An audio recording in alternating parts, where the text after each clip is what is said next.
TV के माध्यम से आप सब देख ही रहे होंगे कि अरविंद केजरीवाल भाग गए। अरविंद केजरीवाल ईडी के समन से भाग रहे हैं। अरविंद केजरीवाल सच्चाई से सामना करने से भाग रहे हैं। He does not want to face the truth.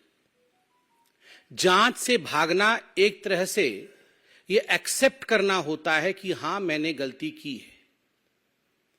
Committee के सामने, ईडी के सामने, एजेंसी के सामने पेश नहीं होना, ये एक तरह से कहीं ना कहीं डर को दिखाता है, स्वीकृति को दिखाता है कि हां, मैंने गलती की है। और एक तरह से आज ये कहना अतिशयोक्ति नहीं होगा कि दिल्ली के शराब घोटाले के किंगपिन अरविंद केजरीवाल ने यह स्वीकार किया है कि हां, शराब घोटाले में मेरा हाथ है और इसके पीछे जो बेतहाशा भ्रष्टाचार हुआ है उसमें मैं भी शामिल हूं। वरना डरने की क्या आवश्यकता थी? सीना ठोक के जाते, ईडी के सामने बैठते, प्रश्नों का उत्तर देते और मुस्कुराते हुए, ड्रामा करते हुए बाहर चले आते, जैसा वो अक्सर करते हैं। मगर आज वो कर नहीं पाए क्योंकि उनको हकीकत पता है। कट्टर ईमानदार अपने आप को कहते थे, बाद में सिद्ध हुआ कि ये कट्टर बेईमान है। और आज तो ये सिद्ध हुआ है कि जो कट्टर बेईमान है वो कट्टर बेशरम भी है। This is shamelessness, running away from the agencies who were probing the truth is shamelessness. आप सभी जानते हैं कि ईडी समन कोई रैंडमली नहीं भेजती है कि आपके घर समन भेज दिया, उनके घर समन भेज दिया। किसी भी संबंध में ईडी अगर समन भेजती है तो वो तथ्यों के आधार पर, एविडेंस के आधार पर, उसके आधार पर ईडी समन भेजती है। और हमें पक्का विश्वास है कि ईडी ने या कोई भी जांच एजेंसी जिसने अरविंद केजरीवाल को समन भेजा है, आधारों के बलबूते पर ही समन भेजा गया होगा। बहरहाल हम ये विश्वास रखते हैं, मीडिया में भी हमने देखा है कि ईडी भी शायद जवाब देगी। मगर यह विषय गंभीर है, जनता के प्रांगण में है। This is a public issue and that's the reason as to why Bharatiya Janata party, the world's largest political party, should also reply to this. Arvind Kejriwal और आम आदमी पार्टी को किसी पर भरोसा नहीं है, किसी पर विश्वास नहीं है। सीबीआई पर नहीं है, ईडी पर नहीं है, अपने लोगों पर नहीं है, पॉलिटिकल सिस्टम पर नहीं है, इलेक्शन कमीशन पर नहीं है। चलो किसी पर विश्वास नहीं है, कोर्ट पर तो है। चलो लोअर कोर्ट पर नहीं है, सुप्रीम कोर्ट पर तो विश्वास है। अभी 3 दिन पहले मनीष सिसोदिया के बेल पिटीशन को रिजेक्ट करते हुए सुप्रीम कोर्ट ने जिस प्रकार की टिप्पणी का प्रयोग अरविंद केजरीवाल के मंत्री के खिलाफ, पूर्व मंत्री के खिलाफ किया है, एक तरह से सुप्रीम कोर्ट ने सिद्ध किया है कि लगभग 338 करोड़ रुपया का मनी ट्रेल तो स्थापित होता है। ये जो लिकर स्कैम है, जो शराब घोटाला है, ये शराब घोटाला कोई 400-500 करोड़ का नहीं है, ये कई हजार करोड़ों का घोटाला है। परत दर परत खुलासा हो रहा है। मगर सुप्रीम कोर्ट में जब यह कहा जाता है कि लगभग 338 करोड़ रुपया का ट्रेल स्थापित होता है, तो आप सोचिए, जब टिप ऑफ द आइसबर्ग, जिसको अंग्रेजी में कहते हैं, एक छोटा सा हिस्सा ही इतना बड़ा है, तो पूरा ये लिकर स्कैम कितना बड़ा होगा। और इसमें अरविंद केजरीवाल जी की जांच होनी चाहिए या नहीं होनी चाहिए, ये आप डिसाइड करिए। आप मतलब जनता डिसाइड करिए। मुझे तो आश्चर्य लगता है, ये वही अरविंद केजरीवाल है, बगल में फाइल दबा करके ये रोज 4 बजे, जब राजनीतिक पार्टी नहीं थी तो प्रेस कॉन्फ्रेंस करते थे, आप ही लोग बैठे होते थे और प्रेस कॉन्फ्रेंस में कहते थे, आज मैं शीला दीक्षित के खिलाफ खुलासा करूंगा, आज मैं रॉबर्ट वाड्रा के खिलाफ खुलासा करूंगा, आज मैं सोनिया जी के खिलाफ खुलासा करूंगा, आज मैं लालू प्रसाद यादव के खिलाफ खुलासा करूंगा, मेरे पास ठोस सबूत हैं।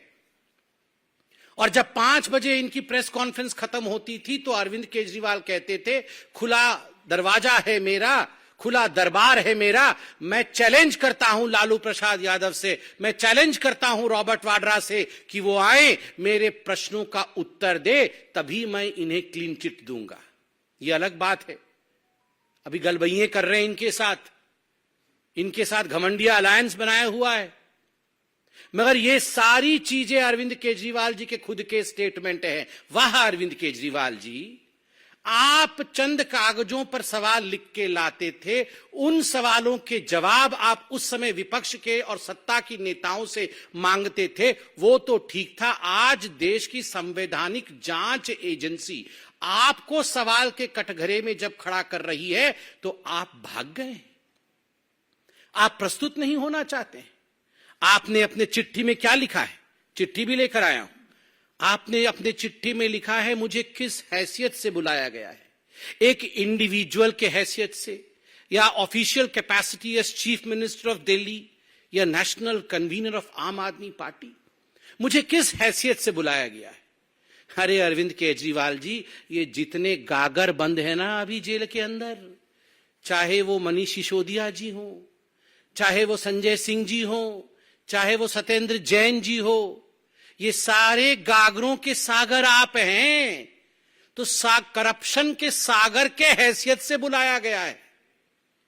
आप जो जानना चाहते हैं कि किस हैसियत से आपको बुलाया गया है, as the ocean of corruption, as the source of corruption, from where corruption emerges in Delhi, जहां से करप्शन जन्म लेती है उसके बाद मनीष सिसोदिया जी तक पहुंचती है, जहां से उद्भव होता है करप्शन का और उसके बाद वो पहुंचती है सत्येंद्र जैन के पास, जहां से करप्शन आरंभ होता है और उसके बाद वो पहुंचती है संजय सिंह के द्वारे, उस सोर्स के रूप में आपको बुलाया गया है। एज दैट सागर, गागरों के सागर के रूप में आपको बुलाया गया है। और ये क्या वीआईपी सिंड्रोम है, मुझे क्यों बुलाया गया है, क्यों? आप क्या कानून से बड़े हैं? आप दिल्ली के सीएम हैं, क्या आप भगवान हैं? वैसे तो आपने कोई कोर कसर नहीं छोड़ी थी अपने आप को श्री कृष्ण इत्यादि बताने में, मगर क्या आप भगवान हैं जो आपको कोई एजेंसी नहीं बुला सकती है? और तो और मैं आज आपसे सवाल पूछना चाहता हूं, ये जो आपके डायलॉग्स होते थे ना, प्रेस कॉन्फ्रेंस वाले डायलॉग, डबल एक्सेल शर्ट पहन करके आप जो प्रेस कॉन्फ्रेंस करते थे और कहते थे कि ये मुझे पता है अब ये मनीष सिसोदिया को भी बुलाएंगे, मुझे पता है कि मनीष सिसोदिया बिल्कुल सच्चा है, बिल्कुल कट्टर ईमानदार है, मुझे पता है संजय सिंह कट्टर ईमानदार है। अरे आपको तो पता था कि ये सारे कट्टर ईमानदार थे, मगर इनमें से किसी को अभी तक बेल क्यों नहीं मिल रही है? 10 महीने हो गए अरविंद जी, 10 महीने हो गए मनीष सिसोदिया जेल की सलाखों के पीछे बंद है। लगभग 6 बार सर्वोच्च न्यायालय तक जा चुके हैं बेल एप्लीकेशन लेकर। और क्या कहा न्यायालय ने बड़े स्पष्ट रूप से कहा, one aspect regard to the transfer of money ₹338 crore is tentatively established. We have therefore dismissed the applications for bail. ये कहा है सुप्रीम कोर्ट ने मनीष सिसोदिया जी को लेकर। क्यों?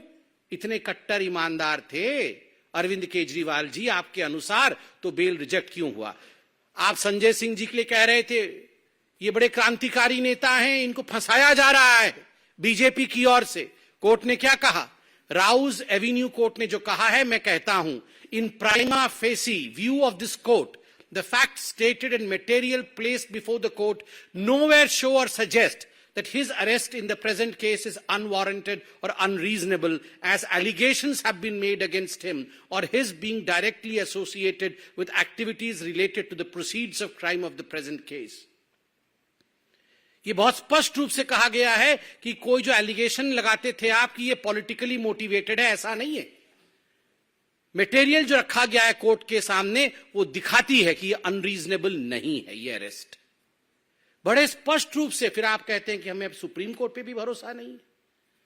इतना नहीं अरविंद केजरीवाल जी, आपने अपने चिट्ठी में लिखा है कि ये मनोज तिवारी जी, इनको कैसे मालूम पड़ गया कि मुझे समन होगा और मुझे अरेस्ट किया जाएगा। ये अरविंद जी, ये मनीष सिसोदिया जी को जब ईडी ने बुलाया था और जब संजय सिंह को ईडी ने बुलाया था, तो आप अपना भाषण खुद निकालिए। आपने खुद अपने भाषण में कहा था, मुझे मालूम है ये मनीष सिसोदिया जी को छोड़ने वाले नहीं है, मनीष सिसोदिया जी को ईडी बुलाने वाली है और उसके बाद उन्हें गिरफ्तार भी करने वाली है। ये एक बार नहीं, 10 बार आपने कहा था। 2 बार कहने के बाद जब ईडी ने समन नहीं किया, 2 बार कहने के बाद भी जब ईडी ने गिरफ्तार नहीं किया, तो आपने कहा लगता है डेट बदल गया है, मगर होने वाला है, होने वाला है। संजय सिंह के समय भी आपने कहा था मुझे मालूम है ये संजय सिंह जी को भी छोड़ा नहीं जाएगा, संजय सिंह के घर भी ईडी जाएगी, छापा होगा, गिरफ्तारी होगी। क्यों? आपने ईडी को कहा था क्या कि संजय सिंह जी को और मनीष सिसोदिया जी की गिरफ्तारी हो?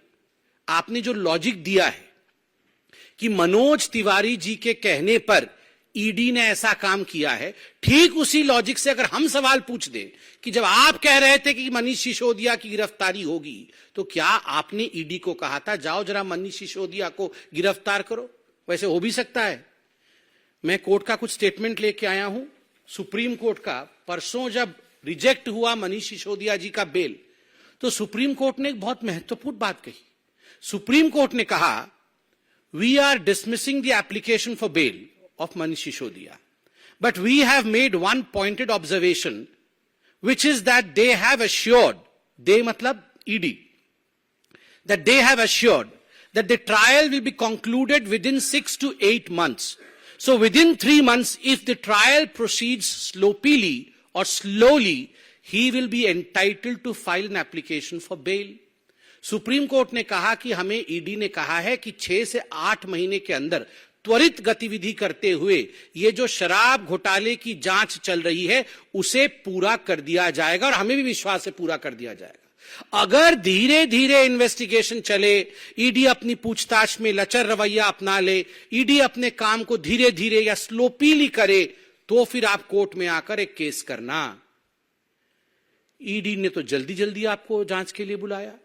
ईडी चाहती थी कि अरविंद केजरीवाल बतौर इस पूरे केस से जुड़े होने के नाते यथाशीघ्र पूछताछ में आए, तथ्यों को सामने रखे, ताकि 6 से 8 महीने के अंदर यह इन्वेस्टिगेशन कंप्लीट हो। मगर क्या कारण है कि अरविंद केजरीवाल कोऑपरेट नहीं कर रहे हैं, और क्या कारण है अरविंद केजरीवाल जी सुप्रीम कोर्ट के कहने के बावजूद यह केस जल्दी समाप्त हो उस पर ध्यान नहीं दे रहे? क्या मनीष सिसोदिया जी बेल में बाहर आए? क्या मनीष सिसोदिया जी अंदर ही रहें? क्या चाहते क्या हैं आखिर ये आम आदमी पार्टी के सुप्रीमो अरविंद केजरीवाल जी? मुझे तो आश्चर्य होता है, उन्होंने अपने पैराग्राफ में यह भी लिखा है चिट्ठी में कि दिवाली आ रही है इसलिए मुझे छूट दे दी जाए, क्योंकि मैं गवर्नेंस में भी हूं, मैं चीफ मिनिस्टर भी हूं, 2 हफ्ते के अंदर दिवाली आ रही है। वाह, आज दिवाली आ रही है तो ईडी आपसे पूछताछ ना करे, उसके बाद क्रिसमस होगी 25 तारीख को तो ईडी आपसे पूछताछ ना करे, फिर 31 तारीख को तो आपको न्यू ईयर मनाना ही होगा तो ईडी आपसे पूछताछ ना करे, फिर संक्रांति भी आ रही है 14 जनवरी को तो फिर ईडी आपसे पूछताछ ना करे। केवल इतना ही नहीं, आपने कहा मिजोरम में, मध्य प्रदेश में, तेलंगाना में, इन 5 राज्यों में चुनाव है इसलिए ईडी हमसे पूछताछ ना करे क्योंकि मैं रोड शो करूंगा। मतलब ये सारे त्योहार जब खत्म हो जाएंगे उसके बाद 24 का चुनाव भी आ जाएगा। मतलब ईडी अरविंद केजरीवाल से पूछताछ ही ना करे, क्योंकि कभी होली है कभी दिवाली है, और इसके प्रिटेक्स्ट में अरविंद केजरीवाल जी ईडी से भाग रहे हैं। ये केवल एक्सेप्टेबिलिटी है कि हमने चोरी की है। भारतीय जनता पार्टी ने डे 1 से 7 सवाल पूछे थे अरविंद केजरीवाल जी से, मनीष सिसोदिया जी से, संजय सिंह से। आज भी मैं जनता की ओर से ये 7 सवाल, ये दिल्ली की जनता नहीं, पूरे हिंदुस्तान की जनता की ओर से, भारत की जनता की ओर से ये 7 सवाल दोहरा रहा हूं। अरविंद केजरीवाल जी, आप जहां भी आज रोड शो कर रहे हैं वहां से प्रेस कॉन्फ्रेंस करके जवाब दे दीजिए ना। आप इस दूध का दूध और पानी का पानी कर दीजिए। इन 7 प्रश्नों का जवाब देके, प्रश्न नंबर 1, क्या अरविंद केजरीवाल जी ये हकीकत नहीं है कि दिल्ली के एक्साइज पॉलिसी का इतिहास में पहली बार इस प्रकार का रवैया रहा कि जो शराब के ठेकेदार थे उनका कमीशन 5% से बढ़ा करके 12% किया गया? मतलब डबल से भी ज्यादा मुनाफा शराब के मित्रों को, शराब के ठेकेदारों को दिया गया, और अपने राजस्व, दिल्ली के राजस्व पर कुल्हाड़ी मार करके यह किया गया।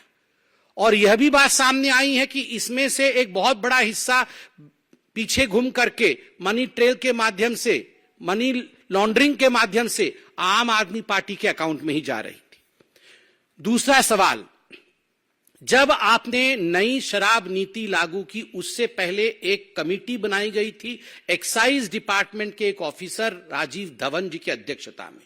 उस कमेटी ने जो रिकमेंडेशन दिए थे कि होलसेल का काम सरकार को अपने पास रखना चाहिए, दूसरों को नहीं देना चाहिए, आपने एक्साइज डिपार्टमेंट के ऑफिसर के उस कमेटी के प्रावधानों को और उनके सजेशंस को दरकिनार करके न्यू एक्साइज पॉलिसी क्यों लागू किया, किसके फायदे के लिए किया?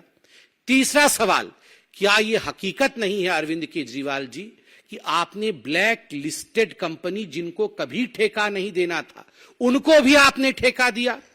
चौथा प्रश्न है, कैबिनेट के नोट के बिना, कैबिनेट के मंजूरी के बिना इन शराब के ठेकेदारों का जिन्होंने आपको मोटा माल दिया था उनका 144 करोड़ रुपया आपने लाइसेंस फी का माफ किया। आखिर क्यों माफ किया बिना कैबिनेट के रिकमेंडेशन के? पांचवा सवाल, ये न्यू एक्साइज पॉलिसी, नई शराब नीति आने से पहले अरविंद केजरीवाल जी किस प्रकार प्रेस कॉन्फ्रेंस करते थे? इतिहास हो जाएगा जी, पूरा विश्व देखता रह जाएगा, आपकी आंखें फटी रह जाएंगी, इतनी पैसे आ जाएंगे, इतने पैसे आ जाएंगे, इतना प्रॉफिट होने वाला है। फिर क्या कारण था कि 10 महीने के अंदर जैसे ही सीबीआई को नोटिफाई किया एलजी ने, आपने आनन फानन में बिना कैबिनेट की बैठक किए जिसको लागू किया था उसी एक्साइज पॉलिसी को आपने वापस ले लिया? क्या कारण था और किस हैसियत में किया? इंडिविजुअल के हैसियत से, सीएम के हैसियत से, या फिर आम आदमी पार्टी के चीफ के हैसियत से? इसका भी जवाब दीजिए। छठा सवाल, ये सारा कुछ मैन्युफैक्चरर्स रिटेल में नहीं जाए, ये तो कानून है, आपने कानून को ताक में रखा, मैन्युफैक्चरर्स को रिटेल में भेजा, जिसके कारण कार्टेलाइजेशन हुआ या नहीं हुआ? इसका जवाब आप दीजिए। और सातवां और अंतिम सवाल, जो एयरपोर्ट अथॉरिटी ऑफ इंडिया थी उसने एयरपोर्ट के पास जो शराब के ठेके खुलने वाले थे उन ठेकों को एनओसी नहीं दिया। जो 30 करोड़ रुपए दिल्ली सरकार ने लाइसेंस के एवज उनसे लिया था उसको आपने वापस क्यों कर दिया, जबकि वो पैसा जब्त होना था? ये 30 करोड़ रुपए आपने अपने मित्रों का वापस क्यों किया? इन सातों प्रश्न का जवाब अरविंद केजरीवाल जी, यहां पर करप्शन का कैंपेन करने के बाद आज आप रोड शो करने गए हैं, करप्शन शो करने के बाद रोड शो करने गए हैं। आप रोड शो के बाद प्रेस कॉन्फ्रेंस करके अगर इन सातों प्रश्नों का सटीक उत्तर दे देंगे तो हमें लगता है शराब का शराब और पानी का पानी हो जाएगा। हम सब इंतजार करेंगे इन प्रश्नों के उत्तर का। अरविंद केजरीवाल जी, भागिए मत, छुपिए मत, डरिए मत। अगर आपने गलती नहीं की है तो आपका बाल भी बांका नहीं हो सकता है, और अगर हां आप किंगपिंग हैं तो कितना भी भागने की कोशिश करिए, कहीं भी आप रोड शो करिए, एक ना एक दिन करप्शन शो होके ही रहेगा। बहुत बहुत धन्यवाद मित्रों।